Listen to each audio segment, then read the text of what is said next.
Is it okay? All right. So we had the time interval t0 to tf is transformed to s in -1 to 1. And then the domain -1 to 1 is divided into a mesh where the points were S0, S1, all the way up to SK minus 1, and then S capital K. So here's what this thing looks like. Here's S, -1 plus 1. This is equal to S0. And then there are a bunch of mesh points that I could put anywhere I want that divide the domain up such that S capital K is this. This is S1, this is S2, all the way out to SK minus 1. So S0 is equal to -1. S capital K is equal to plus 1. And then we have these other points such that S0 is less than S1, is less than S2, is less than SK minus 1, which is less than SK. And this is equal to plus 1, and this is equal to -1. Okay? So the mesh is set up in such a way that you as the user, or whoever it is that's doing this, is the one who chooses the mesh points. Okay? But I'm doing the derivation assuming that the mesh points have been chosen. Now, within each mesh interval,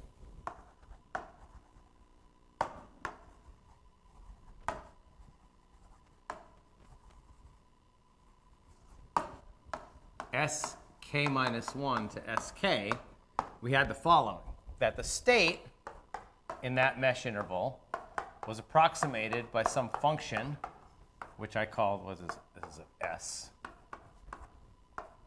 which is the sum from I equals 1 to n sub k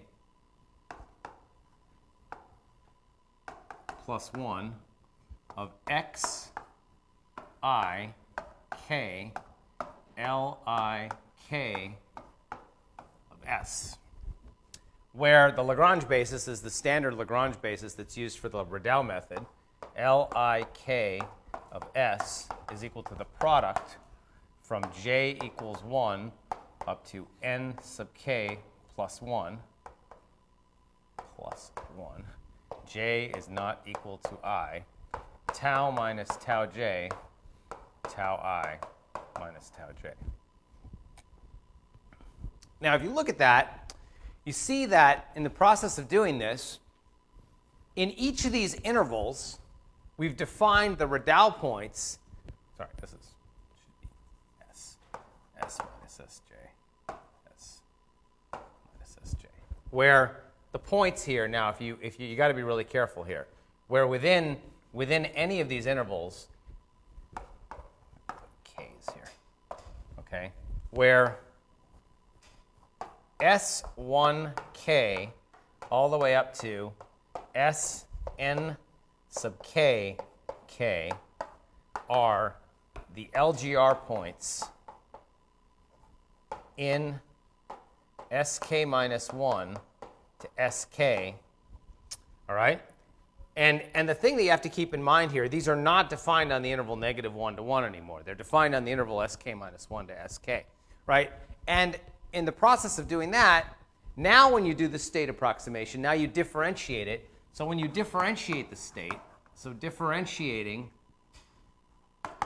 xk of S, we have xk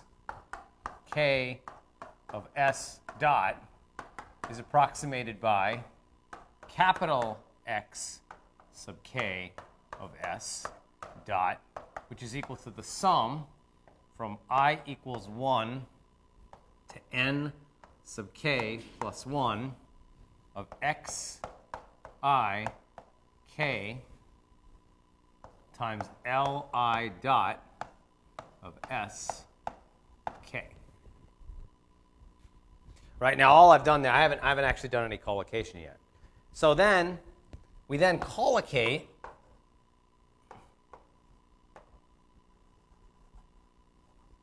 x dot k of S at the n sub k LGR points in sk minus 1 to S sub k.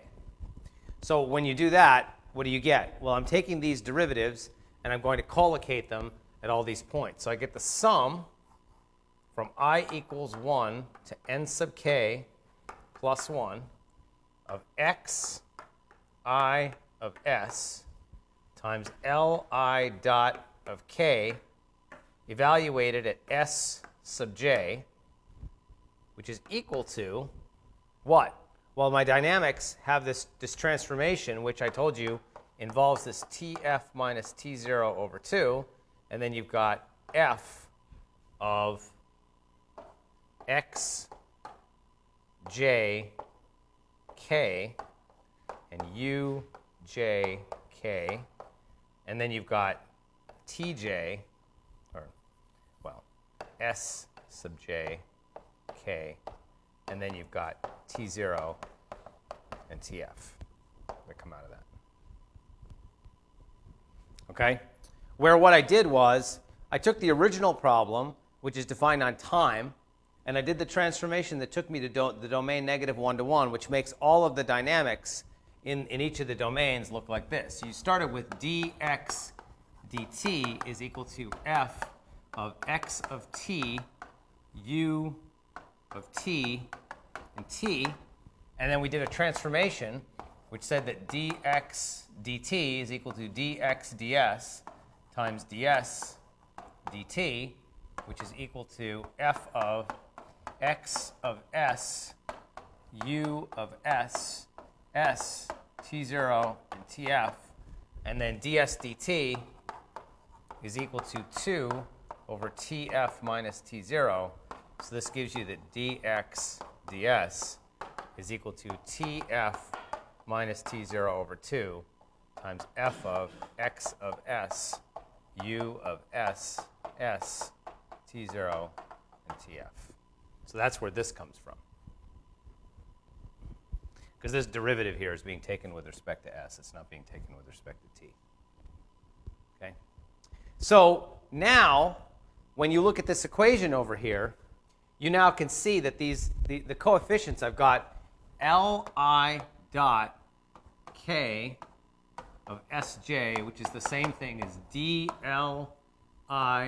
k of S ds evaluated at S equals Sj. That's what I mean by that.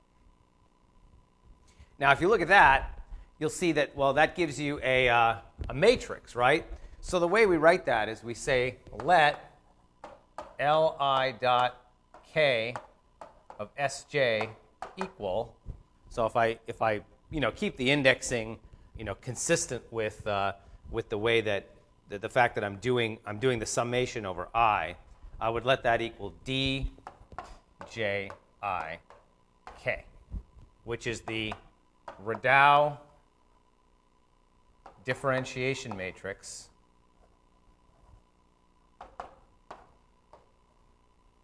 in sk minus 1 to s sub k.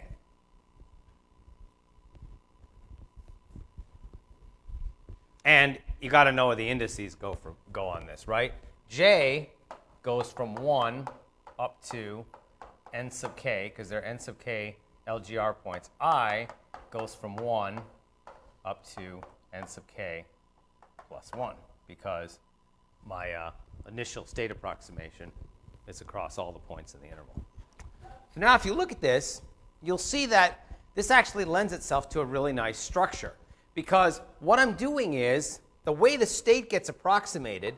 So if I now take this interval again, negative 1 to 1, and we have these mesh points, and I lay down these mesh points, what you see when you do this is as follows, is that the state in this interval, so at the mesh point, so let's just highlight what's going on at the mesh points themselves, all right, is that at any one of these mesh points, I'll pull any one of them out, is that there's a value of the state, which is the last value in segment k minus 1, and then there's the first value in segment k. So what I've got here is I've got x, and then I've got, if you look at the way I did the indexing over here, you'll see that I've got x, j, k. So this becomes x n sub what?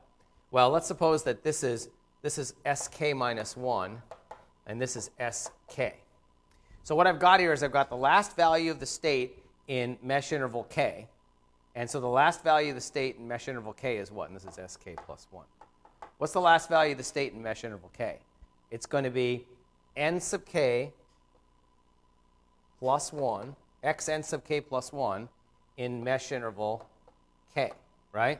That's the last value in this linear combination, right? If I plug in k, I get x n sub k plus 1, right? But on this side, what have I got? I've got x1 in mesh interval k plus 1. But because of the way I did the collocation, these two quantities are the same. So they're the same, which means that the values, they're not two variables here. This variable and this variable are exactly the same. And the way you see that is if I just look at two intervals, here's what I've got. Here's one interval. Here's another interval. So here's interval k minus 1. Here's interval k. Right? What have I got here? I've got x1, k minus 1, all the way out to xn sub k minus 1 plus 1, and that's in k minus 1. Here I've got x1k, let's put this here, k, and this goes out to xn sub k plus 1, k. So you can see that right there, those two values are the same, right? They have to be the same because the value of the state at the end of this interval is the same as the value of the state at the beginning of the next interval. They share the same point, right? So you can treat these as a single variable. So you can treat the state as the same variable at a mesh point. Well, I should say at an interior mesh point. Okay? So does that make sense? Now there's another thing that happens. Now let's look at the control. So this is the state. Now let's take the next one. Let's look at the control. So the control, if I look at the way that's set up, if I do the splitting, here's what I've got. Here's mesh interval k minus 1. Here's mesh interval k. I've got u1 in mesh interval k minus 1 all the way out to this point right there, right, which is u what? U n sub k minus 1 in mesh interval k minus 1. Because there's no value of the control at the end point in the Redal method, right? It only goes from the first Redal point to the last Redal point. The last Redal point is strictly less than the end of the interval, which in this case is s sub k, so there's no value of the control here. But what I've got is on this side, I've got u1k, and then I go all the way out here to un sub k, sorry, un sub k and k. So you can see that at the mesh point itself, there's only a single value of the control. So if you look at this part of the picture right here, so at an interior mesh point,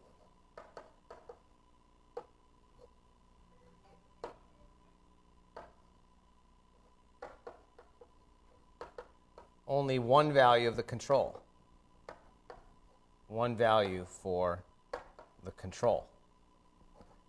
So that means that there's no double value in the control at a mesh point, right? So I only have one value. The only thing is that now, as I keep stringing these intervals together, every time I add an interval, I just repeat this picture over and over again for the next interval. What happens is that in the process of doing that, I wind up getting the entire coverage coverage of the entire interval, with the exception of the very, very last point. At the very end, in the last mesh interval, there's no value of the control at S sub capital K, right? Because S sub capital K is equal to plus 1, right? Because if you go back to my original board over here, S sub capital K is equal to plus 1. That's the last value in the last interval, right? So the last value in the last interval, there's no collocation that goes on there because the Redal points in the last interval include everything but not including the value S sub capital K. So the coverage of the control is complete with the exception of the very, very last point in the entire interval, -1 to 1, which is really nice. So what you get here is the regular Redal method, or the global Redal method, basically can now be put into this nice multiple interval form where everything looks very similar to what it looked like in the global method with only a couple of minor changes. So let's look at this in sort of its sum totality. So now let's take all the segments together. So in each segment, or in each mesh interval, what do we have? We have the LGR points, which go from S1 capital K all the way out to Sn sub K capital K, right? We have the weights, the LGR weights, which go from W1K all the way out to Wn sub K, K. All right? So here are the points, and here are the weights. And then I've got the values of the state approximation goes from x1k all the way out to xn sub k plus 1k. And then we have the control approximation, which goes from u1k all the way out to un sub k, k. Now, because the LGR points are monotonically increasing, right? I can stack these LGR points in this way, which is that if you stack them this way. You get S1, 1, all the way up to Sn sub 1, 1. Those are the LGR points in the first mesh interval. In the second mesh interval, you get S1, 2, all the way out to Sn sub 2, 2.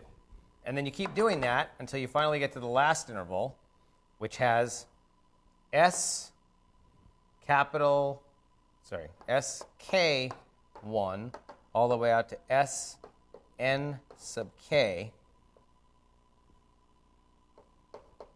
K. It's a capital K. They're all capital Ks. Okay? But now if you notice when you do this stacking, these are all the LGR points, right? So the end of the first interval, this is not equal to the last value in the first interval, but there's the value that is the first value in the second interval, which is also equal to the last value in the first interval because of the way we're doing this stacking, right? So all of these, when we stack everything on top of everything, we get everything here except for we're missing the final point, right? Do you notice that we're missing the final point? Because the final point is not an LGR point. So let's make it a little smaller. I have to have one more point that I add to this, which is Sn sub k plus 1 in mesh interval k. All of these are collocation points with the exception of this one. This one right here is not a collocation point. But everything else is a collocation point, right? So now the weights look almost exactly the same. The weights don't include the last point, so I don't have to worry about that. I get W1, 1, all the way up to Wn sub 1, 1. And then I get W2, 1, 2, Wn sub 2, 2. And then this goes all the way down to the last one, which is W1 capital K, Wn sub K, capital K. It's okay. And there is no weight at the very last point because it's the LGR scheme, right? So if you look at those, you see that now what we can do, these are monotonically increasing, right? The LGR points, so what we can do is we can actually write this in a really nice way. Suppose I let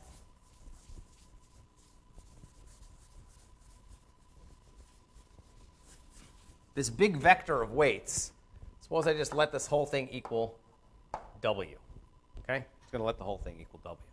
It's one big vector of weights, right? Look at what my cost functional is. So recall the cost functional approximation.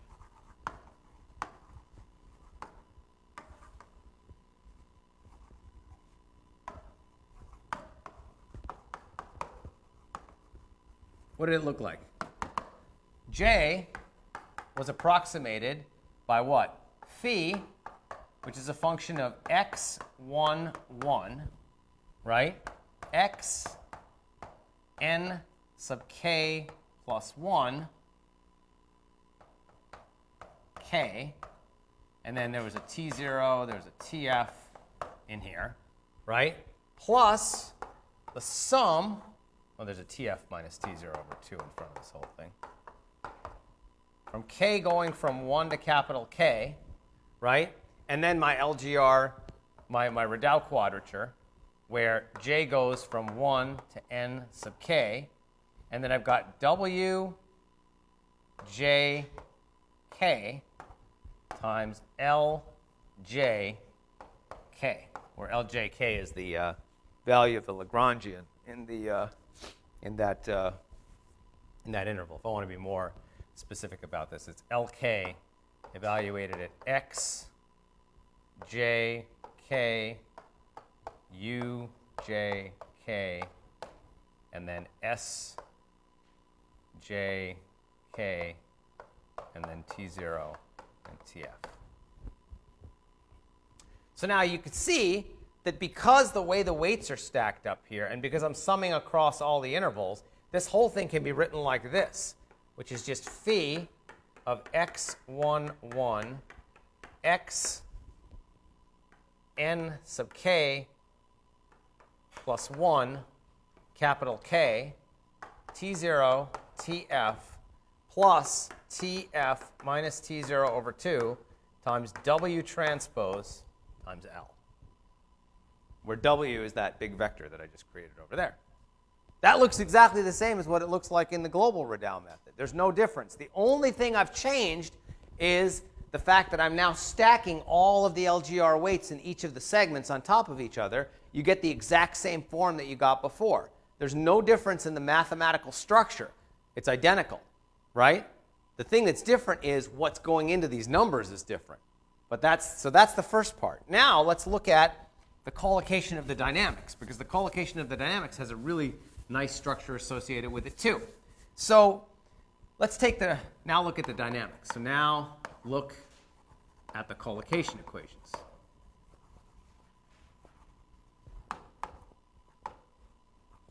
Well, we know that the differentiation matrix, so if I take the differentiation matrix in mesh interval K, what does it look like? I've got a D11 K all the way out to D1 n sub K plus 1 K. And then I've got a D n sub K comma 1 K all the way out to D n sub K n sub K plus 1 K. Right? And this is an element of R n sub K by n sub K plus 1. Right? That's what it is. It's an n by n plus 1 matrix, right? Now, because the last point in any mesh interval, the last value of the state, is the same as the value at the beginning of the next mesh interval, let's just look at two mesh intervals. So what happens is that when I take the D matrix in one mesh interval, so I'm gonna do this with just a schematic now rather than writing D's. I'm just gonna put X's, right? So here's my D matrix in one mesh interval. I'm gonna make them different sizes. 6.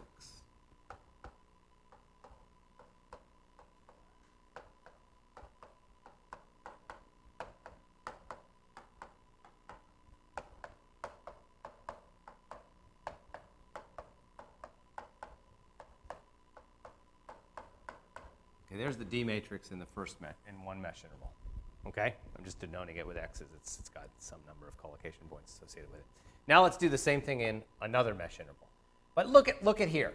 What are the values that are in this? Okay, remember that when you take the derivative, right, the D matrix is hitting a set of values of the state that start at the first Redal point and end at the last point, not at the last Redal point, right? The last Redal point is here, right? This is first, second, third. I've done this for 5 Redal points. Just this is a 5 by 6, so I've done it for 5 Redal points, right? So the last Redal point corresponds to this column in this matrix, right? This point over here corresponds to the value of the state at the last point in this particular segment, right? Which I know is the first value of the state in the next segment, right? So in the next segment, what do I get? I get a matrix that starts here, right?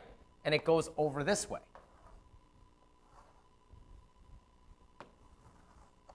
Where this is shared, right? I'm going to do this for a different number of points. So.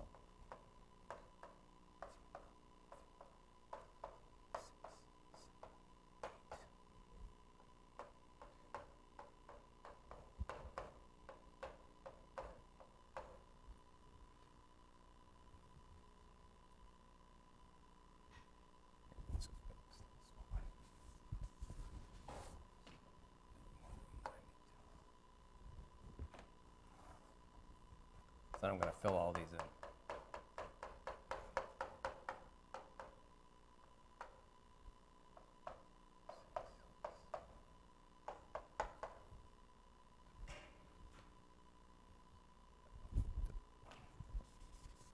going to do it over here so I don't mess this up.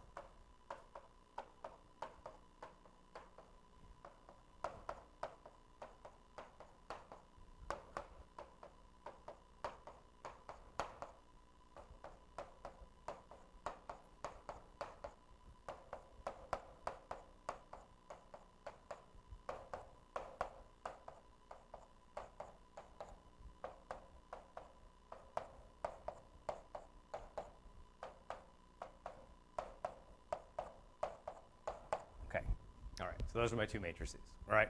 Now you can repeat this process over and over again for as many as you want, right? But you can see that this particular column right here is the same in segments. So let's just call this segment k minus 1, and we call this segment k, right? So you can see that between the two segments, there's that overlapping column, right? So what I need to do, and the reason this works, the reason that this whole thing sets up nicely is because I defined the LGR points not to be each interval on -1 to 1, but I transformed it so that each interval goes from sk minus 1 to capital S sub k. See, by doing that, I make a monotonically increasing set of LGR points across the entire domain from -1 to 1, so that when I stack the differentiation matrix, this contains all the derivative information in segment k minus 1, which goes from sk minus 2 to sk minus 1. And this contains all the derivative information going from sk minus 1 to sk. And I don't need to worry about any other transformations. I've done all the transformations ahead of time. So now I can repeat this structure over and over again, and I get this nice block structure for the entire matrix. The entire matrix looks like this. I've got a matrix in mesh interval 1, a matrix in mesh interval 2, a matrix in mesh interval 3, all the way out to, and then I get these last two intervals, which I've got a matrix in mesh interval k minus 1, and then a final matrix in mesh interval capital K. And you can see that in each of these, you've got this overlap of one column that comes into play due to the fact that the final point in any of these segments is the same as the initial point in the next segment. So what happens is that as a result of doing it this way, I create a giant matrix. What's the size of this matrix? So let's look at that. Okay, because then you can get a nice feel for what that looks like, right? So what are the total number of LGR points that I have? So the total number of LGR points, n, which is equal to the total number of LGR points, is equal to the sum from k equals 1 to k of n sub k, right? It's the sum of all the LGR points in each of the segments, right? So what's the size of this matrix?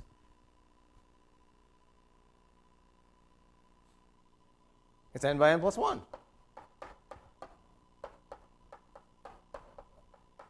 So now what do my collocation equations look like? Well, my collocation equations look like this.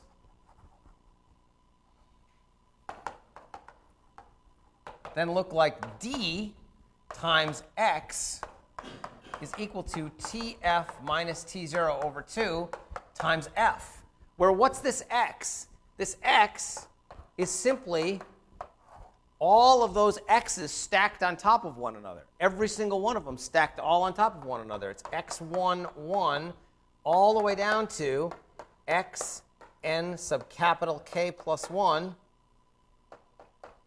k.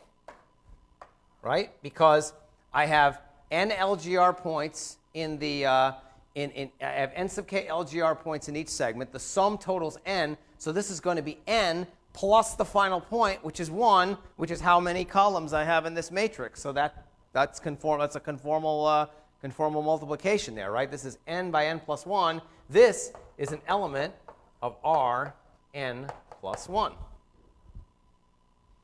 And similarly, for f looks exactly the same. F goes from f in, let's see, do this right. F1 in segment 1 all the way down to Fn sub k in segment k, mesh interval k. And this is an element of R capital N. So you can see that the collocation equations that I get for the multiple interval Rodal method look exactly the same as the collocation equations I get for the global Rodal method. There's no difference between them. What's different is what's in this differentiation matrix. That's what's different, right? The mathematical form of the equations is exactly the same. The work that I had to do was way over here, not over here. Over here, my coding looks exactly the same. Once I give you D, once I give you the vector of LGR points and give you the vector of LGR weights, what you actually implement looks exactly the same, regardless of whether you're doing a multiple interval method or whether you're doing a single interval method. This is why the Rodal scheme is so nice, because no mathematics, the mathematics should not change, right? You're doing quadrature and you're doing differentiation. So the structure of the scheme should not change if you have to go to multiple intervals, because if it does, something doesn't make sense in there, right? You should still be doing quadrature and you should still be doing differentiation, which is exactly what you're doing. So none of this structure ever gets messed up by doing it this way. Everything looks exactly the same. So your NLP looks really, really nice. It's minimize this subject to that, and then whatever boundary conditions you've got and whatever path constraints you've got. But those are really easy. I mean, those are the simple functions. You don't even have to worry about them. What you've got with those is your boundary condition function looks exactly the same as your Mayer cost, right? So your boundary conditions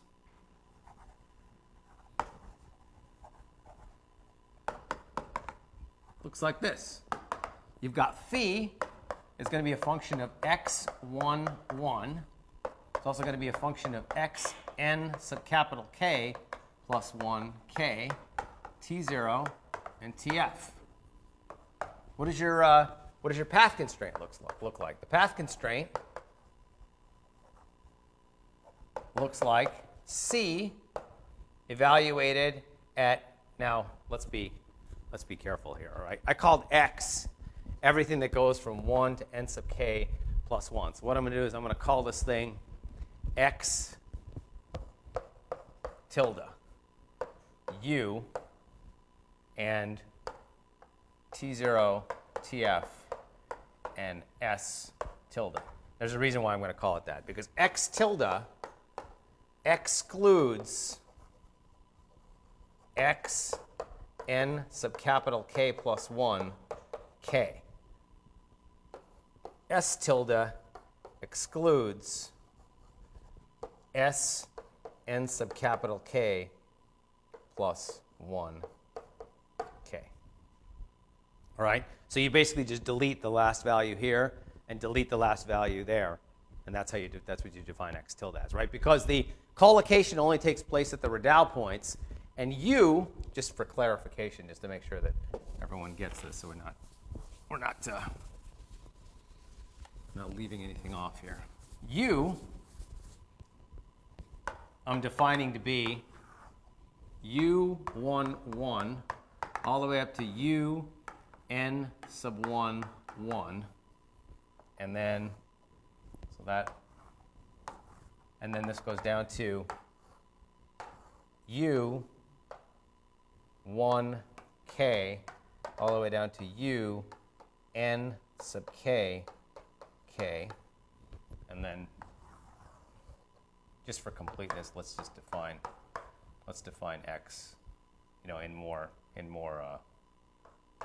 sort of more elaborate terms, which is I've got X 1 1 all the way up to X n sub 1 1, and this goes down to X n sub 1 plus 1. Yeah, actually, no, that was right. N sub 1 1. So I need another interval in here to make this clear. And I've got X 1 2 X n sub 2 2. Because I'm not including the final point. I remember the variable, the last value in the first segment is the same as the second value in the second segment, right? So what I did was I just stacked up the LGR points here and the LGR points here, and then I go all the way down. But the last interval, what I get is I get X1K, and then I get all the way down to X n sub K plus 1 capital K. So I don't get any overlaps in any of these, right? All right? So that now allows you to be able to define this multiple interval method. So what we're going to do is we're going to take this. Now, if you look at this, the problem is minimize that cost function subject to those constraints, those discretized form of the dynamic constraints, this boundary condition, which I just said was equal to 0, and then this path constraint, which I said was less than C max, C min, where these are all now matrices that are the same size as the constraint. Okay? So what we're going to do on Friday, now that I've defined the whole method, is I'm going to bring in my computer, and we're going to go through, and I'm going to show you how you actually do some mesh refinement to be able to decide where to put these mesh points. Because what I've done here for you now is to derive the mathematical structure given a set of mesh points, right? I say, here are the mesh points. Use these mesh points. And here are the polynomial degrees I want you to use in each segment. Given those two pieces of information, you can now construct this method, right? The question is, where do you put those points, right? Now, I mean, how do you know where to put those points? Does it make sense to put them, distribute them in one way? What polynomial degree should you be using in each segment? That is still an ongoing research area. That's not something that people have any well-defined notions on. But we've already done some work where one of my PhD students last year, who graduated last year, did some work on mesh refinement, and I'll show you some of the results that he got out of his PhD thesis, and I'll take you through a couple of examples in the open source software that we have available on the internet, in case any of you didn't know that I have an open source software. Yeah, I do have an open source software. I don't advertise it because I don't want people pulling it down in this class and using it. I want them to learn the stuff for themselves. So I don't want you using the software. The purpose of this class is not for you to learn how to use my software. The purpose of this class is to learn optimal control. So you will never learn it if you use somebody else's software. Trust me, I've been there. I've used plenty of people's software and I've learned absolutely nothing. And in the process of doing all that, I realized that the only way I'm going to learn anything is if I do it all myself. So I wind up doing it all myself. So that's a harsh lesson to learn in life, but it's absolutely true. So you can't change that. So fighting with it is not worthwhile. Also, if any of you still are like, having some questions about projects and stuff and want to show me some results and things like that, please come by my office. The project is due the last day of class, which is April 25th, so I want everybody to turn it in. If for some reason you need a little bit extra time on it, I'm more than happy to give you a little bit of extra time. I don't really care all that much. If you want me to move the due date to another date, that's fine too. If you want, but I just don't want it to go beyond the end of finals and stuff because I need to grade it and get the grades in. All right, so that's the only reason that I don't want to give you more time. It's not because I'm like trying to put a harsh boundary on it. I just can't. I can't be like grading these things right up until the last minute, and then they're screaming at me to get grades in and stuff, and I don't have them in. So that's it. And as far as the exam goes, so the way I'm going to do the exam is that it's going to be, because it's going to kind of overlap with this whole thing, is that the exam is, I'm going to give you a week to do it again. So just to clarify, it's going to be given out like I did last time on Sunday. So it's going to be, that would be this Sunday, right? So it's going to be this Sunday, and then I'm going to give you until the following Friday to turn it in. So you'll have a whole week to do it, all right? And that should actually work out pretty well because that doesn't that shouldn't interfere with too much of anything else. So hopefully that'll be enough. So Sunday night I'm going to email the whole class the test, and then you'll have a week to do it. Okay? All right. That sound good? All right. So if you have any questions, come to my office.